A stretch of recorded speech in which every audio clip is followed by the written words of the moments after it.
Hello guys, Ram Ram सभी को। तो सभी को जय श्री राम। तो आज है रामचरितमानस का हमारा 21वां दिन। तो ब्राह्मणों ने जो राजा को श्राप दिया था और राजा ने बल्कि कुछ भी अपराध नहीं किया था, तो आकाशवाणी सुनकर सभी ब्राह्मण चकित हो गए थे। तब राजा वहाँ गया और वहाँ जहाँ भोजन बना था वहाँ जाकर के देखा। तो इससे आगे की स्टोरी है आज 21वें दिन में। तो वहाँ जब राजा ने देखा तो वहाँ ना भोजन था और ना ही रसोइया ब्राह्मण था। तब राजा मन में अपार चिंता करता हुआ लौटा। उसने ब्राह्मणों को सब वृत्तांत सुनाया और बड़ा ही भयभीत और व्याकुल होकर वह पृथ्वी पर गिर पड़ा। हे राजन, यद्यपि तुम्हारा दोष नहीं है तो भी होनहार नहीं मिटता।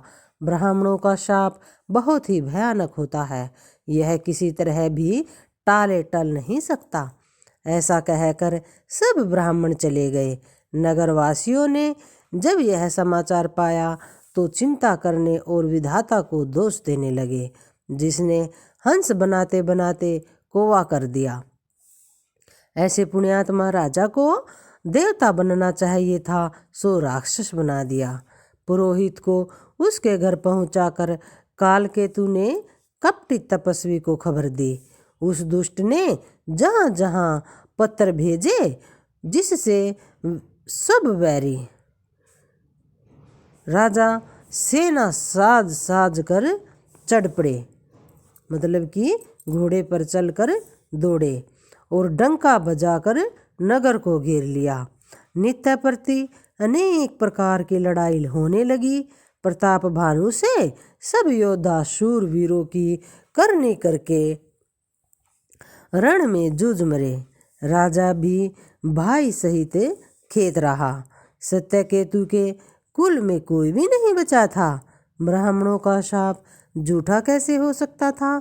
शत्रु को जीतकर नगर को फिर से बसाकर सब राजा विजय और यश पाकर अपने अपने नगर को चले गए।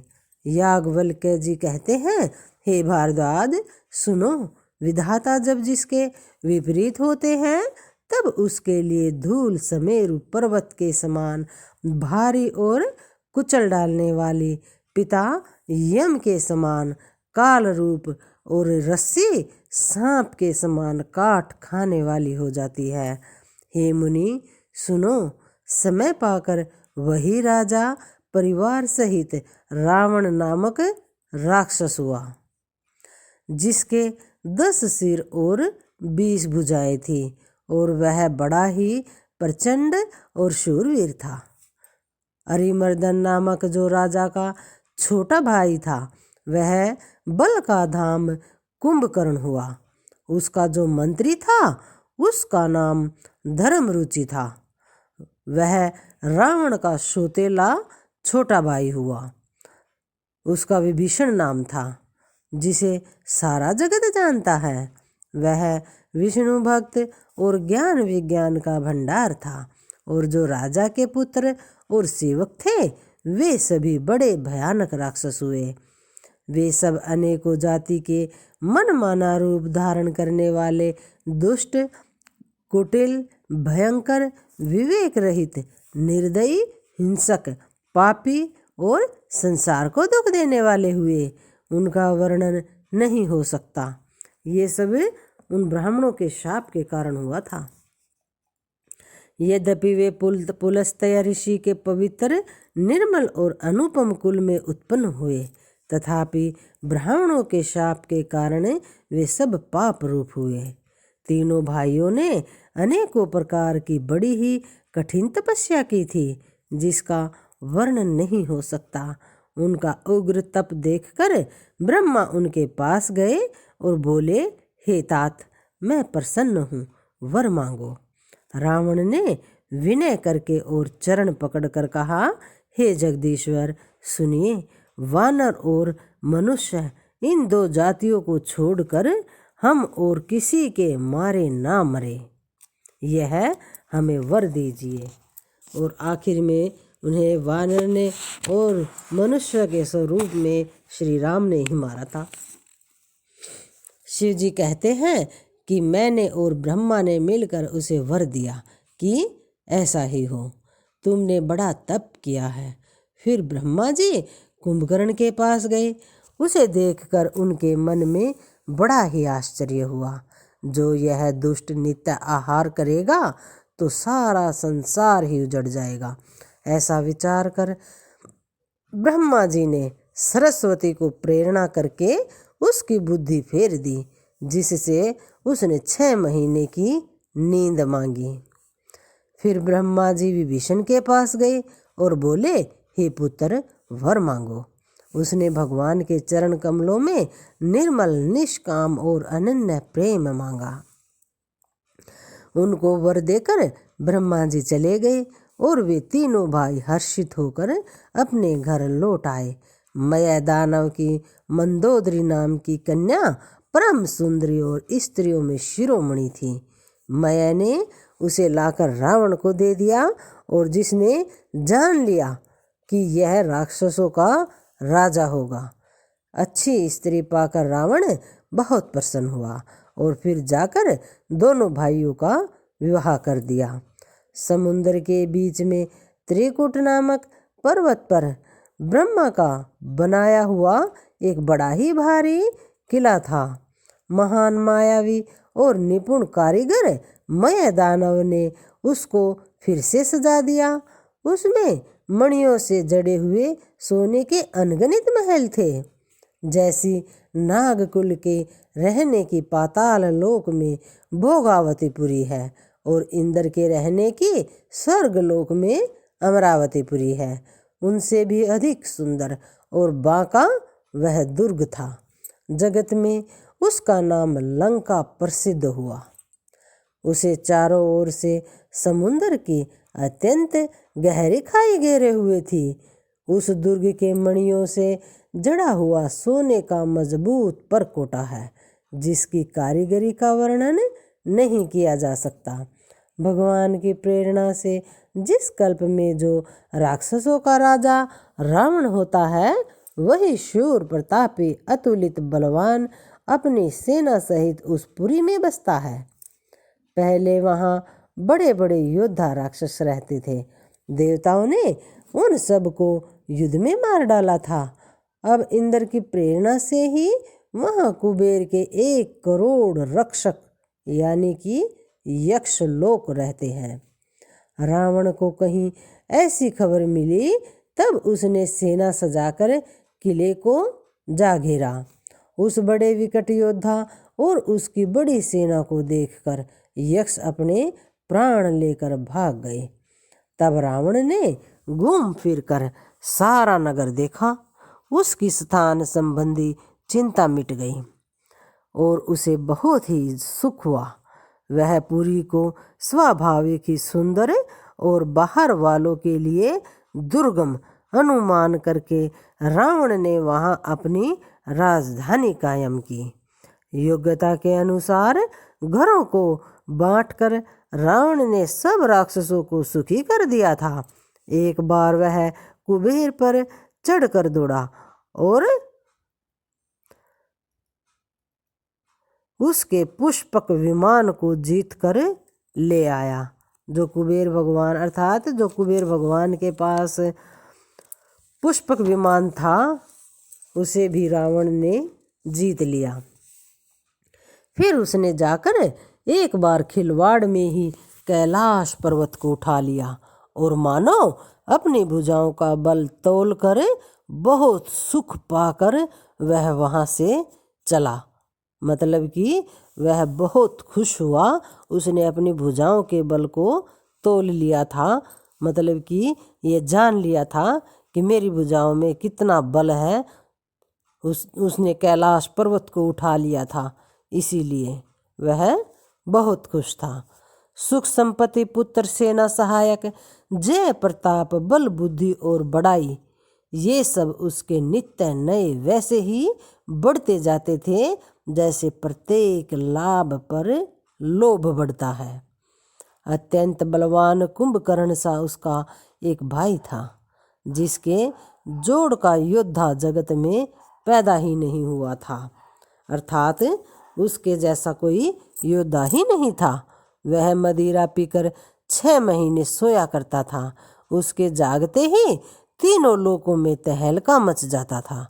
यदि वह प्रतिदिन भोजन करता तब तो संपूर्ण विश्व शीघ्र ही चौपट हो जाता, अर्थात खाली हो जाता। रणधीर ऐसा था कि जिसका वर्णन नहीं किया जा सकता। लंका में उसके ऐसे असंख्य बलवान वीर थे।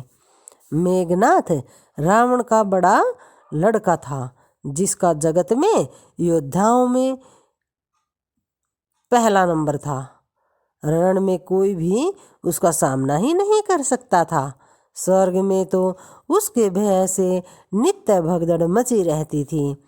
इनके अतिरिक्त दुर्गम अकंपन वज्र दंत धूम केतु और अतिकाय आदि ऐसे अनेक योद्धा थे जो अकेले ही सारे जगत को जीत सकते थे। सभी राक्षस मन माना रूप बना सकते थे और आसुरी माया जानते थे। उनके दया धर्म 100पन में भी नहीं था। एक बार सभा में बैठे हुए रावण ने अपने अगणित परिवार को देखा। पुत्र पौत्र कुटुंबी और सेवक ढेर के ढेर थे। सारी राक्षसों की जातियों को तो गिन ही कौन सकता था। अपनी सेना को देखकर स्वभाव से ही अभिमानी रावण क्रोध और गर्व में सनी हुई वाणी बोला, हे समस्त राक्षसों के दलों, सुनो, देवतागण हमारे शत्रु हैं। वे सामने आकर युद्ध नहीं करते, बलवान शत्रु को देखकर भाग जाते हैं। उनका मरण एक ही उपाय से हो सकता है, मैं समझा कर कहता हूँ। ऐसा ऊंची ऊंची आवाज में रावण बोलने लगा। अब उसे सुनो। उनके बल को बढ़ाने वाले ब्राह्मण, भोजन, यज्ञ, हवन और श्राद्ध, इन सब में जाकर तुम बाधा डाल दो। ऐसा किसने कहा? रावण ने। भूख से दुर्बल और बलहीन होकर देवता सहज ही आ मिलेंगे हमसे, तब उनको मैं मार डालूंगा, अर्थात भली भांति अपने अधीन करके सर्वथा पराधीन करके छोड़ दूंगा। फिर उसने मेघनाथ को बुलवाया और शिखा पढ़ाकर उसके बल को और देवताओं के प्रति वैर भाव को उत्तेजना दी। फिर कहा, हे पुत्र, जो देवता रण में धीर और बलवान हैं, उन्हें जिन्हें लड़ने का अभिमान है, उन्हें युद्ध में जीत कर बंद कर लाना। बेटे ने उठकर पिता की आज्ञा को शिरोधार्य किया। इसी तरह उसने सबको आज्ञा दी और आप भी हाथ में गदा तेकर लेकर चल दिया। रावण के चलने से पृथ्वी डगमगाने लगी और उसकी गर्जना से देवरमणियों के गर्भ गिरने लगे। इतनी ताकत थी रावण में।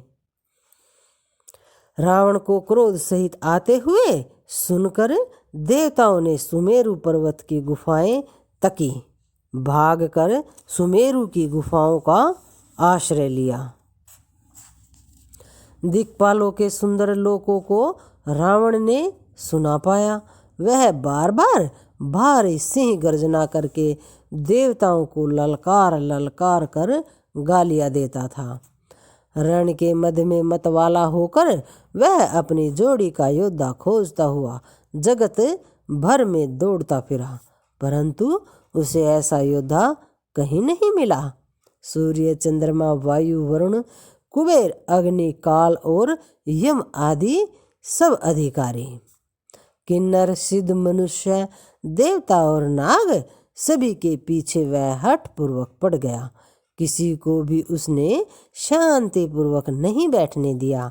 ब्रह्मा जी की सृष्टि में जहाँ तक शरीरधारी स्त्री पुरुष थे, सभी रावण के अधीन ही हो गए थे। डर के मारे सभी उसकी आज्ञा का पालन किया करते थे और नित्य आकर नम्रता पूर्वक उसके चरणों में सिर नवाते थे। उसने भुजाओं के बल से सारे विश्व को वश में कर लिया। किसी को स्वतंत्र नहीं रहने दिया।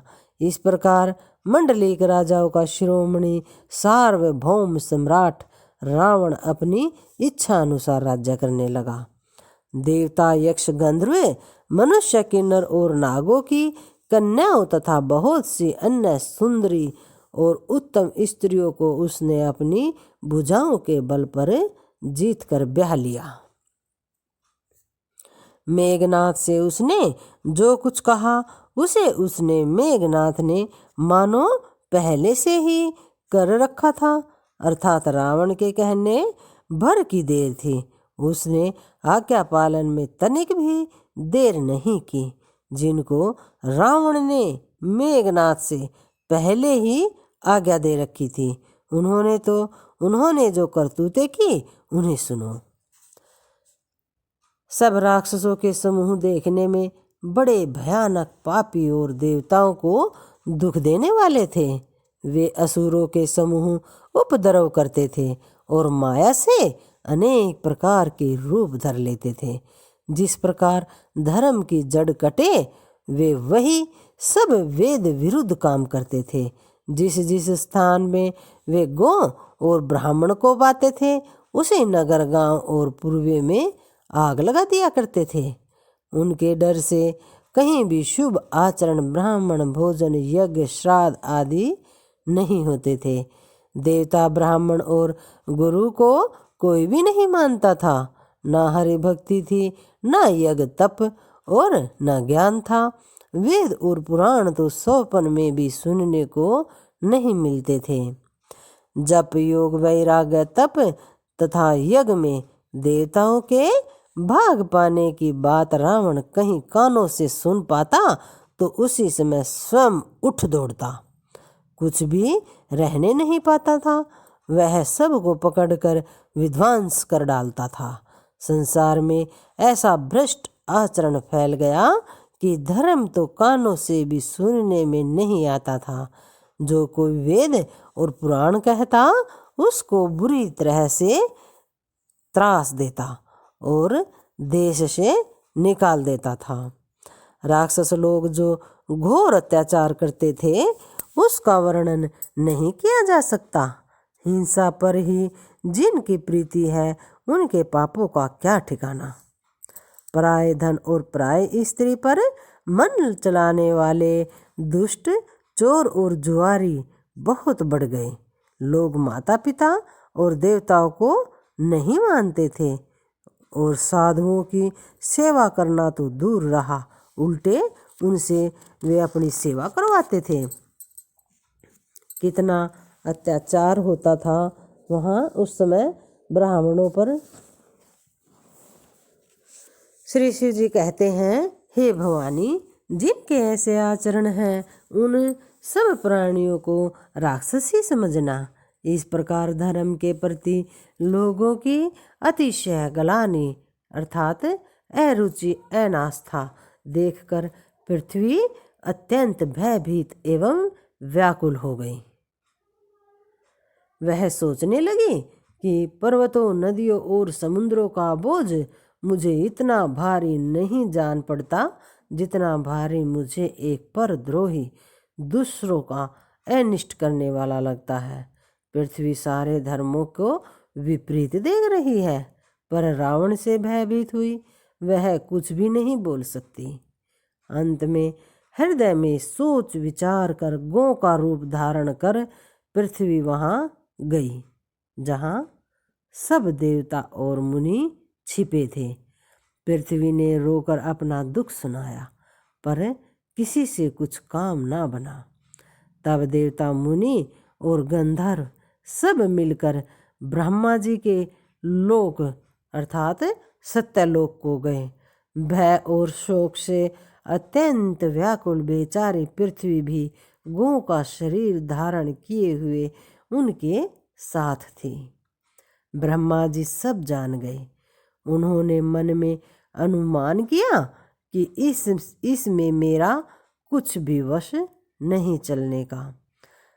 तब उन्होंने पृथ्वी से कहा कि जिसकी तू दासी है, वही अविनाशी हमारा और तुम्हारा दोनों का सहायक है।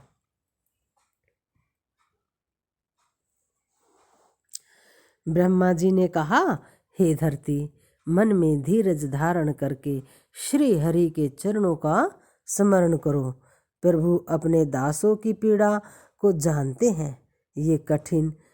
ये तुम्हारी कठिन विपत्ति का नाश जरूर करेंगे। सब देवता बैठकर विचार करने लगे कि प्रभु को कहाँ पावे, ताकि उनके सामने पुकार फरियाद करें। कि कोई वैकुंठपुरी जाने को कहता था और कोई कहता था कि वही प्रभु क्षीर समुद्र में निवास करते हैं। जिसके हृदय में जैसी भक्ति और प्रीति होती है, प्रभु वहाँ उसके लिए सदा उसी रीति से प्रकट होते हैं। हे पार्वती, उस समाज में मैं भी था। अवसर पाकर मैंने एक बात कही। मैं तो यह जानता हूँ कि भगवान सब जगह समान रूप से व्यापक हैं। प्रेम से वे प्रकट हो जाते हैं और देश काल दिशा विदिशा में बताओ ऐसी जगह कहाँ है जहाँ प्रभु ना हो।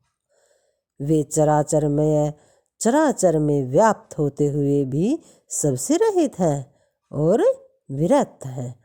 उनकी कहीं आसक्ति ही नहीं है। वे प्रेम से प्रकट होते हैं। जैसे अग्नि अव्यक्त रूपा से सर्वत्र व्याप्त है, परंतु उसके लिए अरुणी मंथन आदि साधन किए जाते हैं, वहाँ वह प्रकट होती है। इसी प्रकार सर्वत्र व्याप्त भगवान भी प्रेम से प्रकट होते हैं। मेरी बात सबको प्रिय लगी। ब्रह्मा जी ने साधु साधु कहकर बड़ाई की। मेरी बात सुनकर ब्रह्मा जी के मन में बड़ा ही हर्ष हुआ।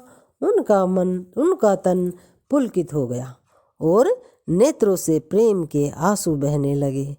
तब वे धीर बुद्धि ब्रह्मा जी सावधान होकर हाथ जोड़कर स्तुति करने लगे। हे देवताओं के स्वामी, सेवकों को सुख देने वाले, असुरों का विनाश करने वाले, समुद्र की कन्या श्री लक्ष्मी जी के प्रिय स्वामी, आपकी जय हो। हे देवता और पृथ्वी का पालन करने वाले, आपकी लीला अद्भुत है, उसका भेद कोई भी नहीं जान पाता। ऐसे में जो स्वभाव से ही कृपालु और दीन दयालु है, वे ही हम पर कृपा करें। हे अविनाशी, सबके हृदय में निवास करने वाले, अंतर्यामी, सर्वव्यापक, परम आनंद स्वरूप, अज्ञेय, इंद्रियों से परे, पवित्र चरित्र, माया से रहित, मुकुंद, मोक्षदाता, आपकी जय हो, जय हो। इस लोक और परलोक के सब भोगों से विरक्त तथा मोह से सर्वथा छूटे हुए ज्ञानी मुनिर्वंद भी अत्यंत अनुरागी प्रेमी बनकर जिनका रात दिन ध्यान करते हैं और जिनके गुणों के समूह का गान करते हैं, उन सच्चिदानंद की जय हो। जिन्होंने बिना किसी दूसरे संगी अथवा सहायक के अकेले ही या स्वयं अपने आप को त्रिगुण रूप ब्रह्मा विष्णु शिव रूप बनाकर अथवा किसी उपादान कारण के अर्थात स्वयं ही सृष्टि का अभिनिंद निर्मित उपादान कारण बनकर 3 प्रकार की सृष्टि उत्पन्न की।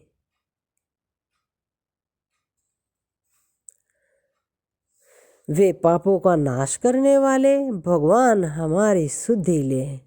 हम ना भक्ति जानते हैं ना पूजा। जो संसार से जन्म मृत्यु के भय का नाश करने वाले, मुनियों के मन को आनंद देने वाले और विपत्तियों के समूह को नष्ट करने वाले हैं।